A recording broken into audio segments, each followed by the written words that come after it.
Hey, thank you for clicking on my thumbnail. Today we're talking about the M5OD, M5R1, M5R2. These are the Ford Mazda units. Now, there's a bunch of different variations of these with different bell housings, but they're pretty much the same problems, common problems that you come across with these units, these 5-speed manual transmissions. Starting with the cheapest and easiest one to fix, because you can do this while it's still in the vehicle.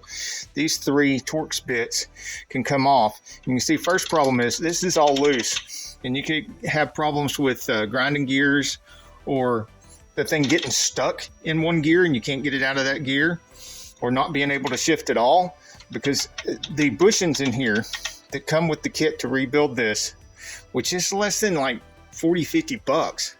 And it comes with this seal here too, both the bushings above and below. These pins that go in from the side sometimes get worn, cause problems.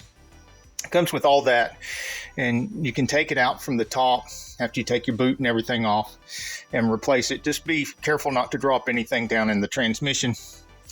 And all the times that we've replaced these have been hundreds of times. I usually like to throw in a quarter or half a quart of transmission fluid at least, but it's even better. Find the fill hole and pull it out and have somebody watch that while you pour some in until it starts pouring out, and then put the fill plug back in, and then put another quarter to half a quart of transmission fluid. Well, not a half a quart. If you've got it up to the fill hole and you put a quarter in there, it's sufficiently overfilled to take care of any leaks and make sure the thing lasts a good long while, even if it leaks a little bit.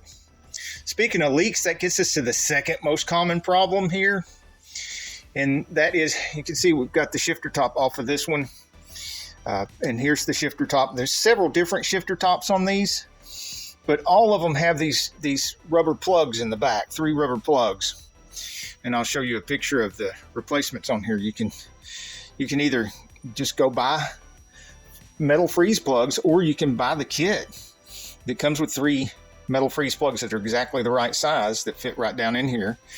And I'll show you on the screen, and just replace these, because most people, well, I'd say most people, I don't know how many people do this, but I know a lot of them have. They come in the shop and they complain that they replaced the tail housing gasket or drive shaft seal, and it's still leaking out the back. And the problem is, it was never leaking between the case and the tail housing, which is mostly just silicone. It's not an actual gasket. And it was never leaking out of here either. Where it was leaking was right here, and it would run down and make it look like, and the wind carries it, and you know, they're thinking, well, if it's not leaking here, maybe it's leaking here. But all the while it was leaking right here. When these are in the vehicle, it's almost impossible to see this. So if you don't know those plugs are there, you know, it's understandable that you didn't know that's where the leak was coming from. A lot of times it comes to it that they're already having problems with the transmission because of the leaking, and it's been run dry, and now there's already internal problems. And you get a kit and you start building the thing, get it back together, and you're having problems with grinding gears. Well, a lot of people don't know that when you take these sychros apart, the sychro assembly, which is different from the blocker rings. The brass blocker rings are just blocker rings. They're not actually sychros. A lot of people call those sychros, but they're not. They're blocker rings. The whole assembly together is the actual sychro. And I've just give up on trying to remember which ones I have to mark and clock when I put it back together. And I just mark them all now. And then when I put the sychros back together with a new blocker ring, I'll put the outer part of the sychro, line it up with the mark that I have on the inner part of the sychro, which is called clocking it. And that way I know that I haven't moved it to a different position. And if there's a problem, it wasn't because of that. And then, of course, the last problem is the input shaft. Besides bearings, because if you get a build kit, if you have to take this apart and you get a build kit, you're going to be replacing all the bearings anyway. But the input shaft and the cluster gear, the where the gears meet here in the front is the first to fail when you're low on fluid, and destroys those.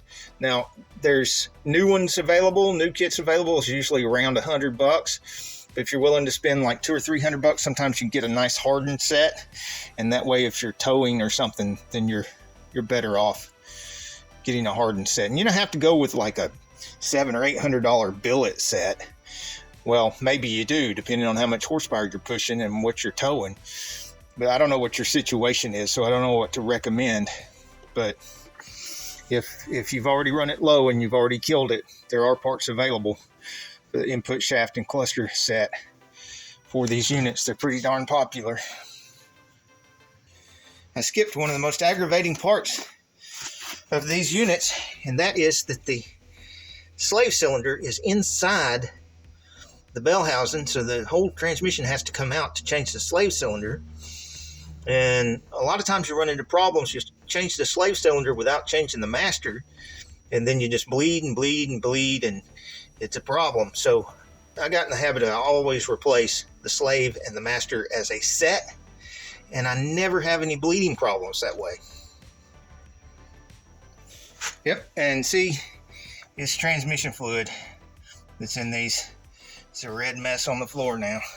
Look what I've done. So gear dope is not a good thing to put in these, because number one, it mess up your seals. If your seals are made for automatic transmission fluid, then gear dope will swell them up and kill them. If they're made for gear dope and you put automatic transmission fluid in it, it'll swell them up and kill them, because that's two different kinds of rubber that's not compatible. And usually when they're made for automatic transmission fluids, because they've got tighter tolerances between the parts, and the gear dope just won't get down in between the parts as well.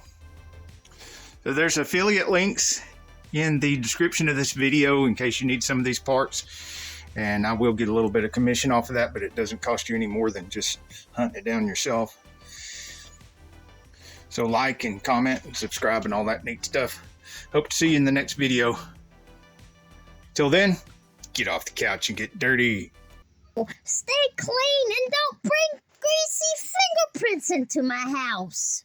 Hey, if you like this video, we got a whole lot more. We got tool reviews, we've got repair videos, we've got show car videos, hot rods, mod rods, you name it. If it's got wheels on it and an engine, it's probably on this channel. So subscribe, like, and binge watch Zane Auto. Binge watch Zane Auto. Repair videos.